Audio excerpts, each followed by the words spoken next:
You're being joined by Orlando Sanchez from the great state of Texas. Orlando is a GOP strategist. Welcome to WION, and thank you so much for joining us.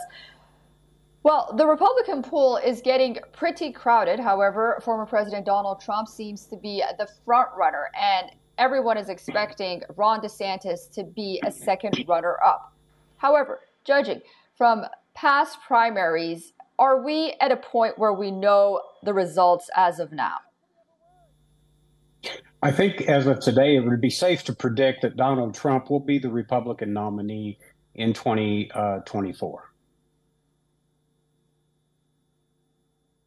And do you think that while Donald Trump will be the Republican nominee, there's this concern, even among Republicans, that he may not be able to win the hearts and minds of the general public and win a general election, notably among independents?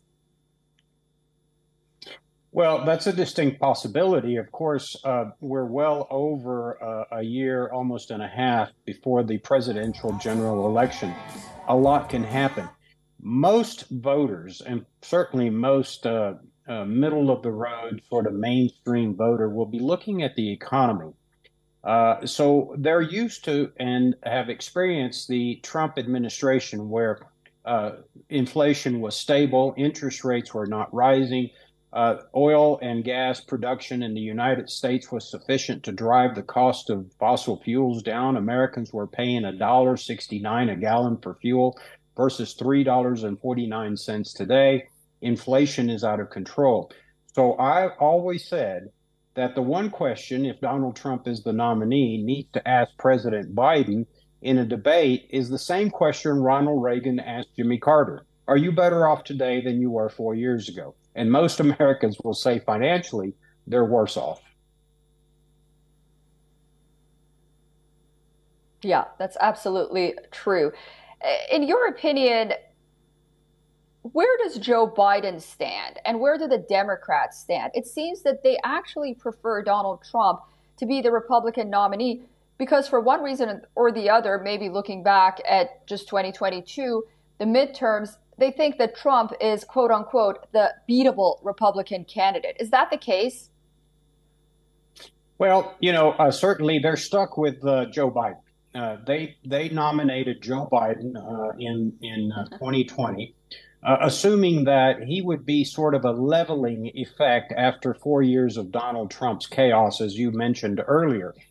But when people look at the policies of Donald Trump, despite what he says, despite his rhetoric and his inflammatory debate, most people understand that inflation was in good shape, interest rates were in good shape, the cost of living was in good shape, there was relative stability in the country, immigration was checked at the border.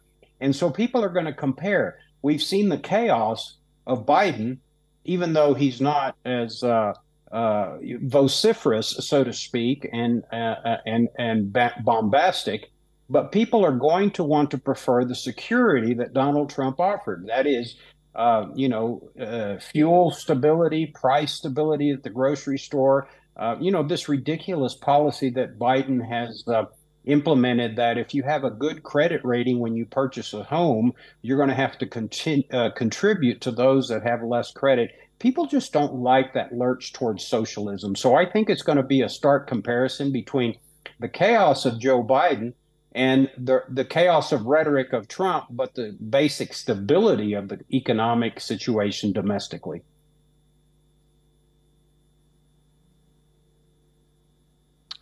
Yeah, and hopefully the rest of the country will try to understand the average Trump voter, which is a very loyal base to the former president. I mean, they absolutely love him. Orlando Sanchez, thank you so much for joining us on WION, and I look forward to speaking to you again very soon. Delighted.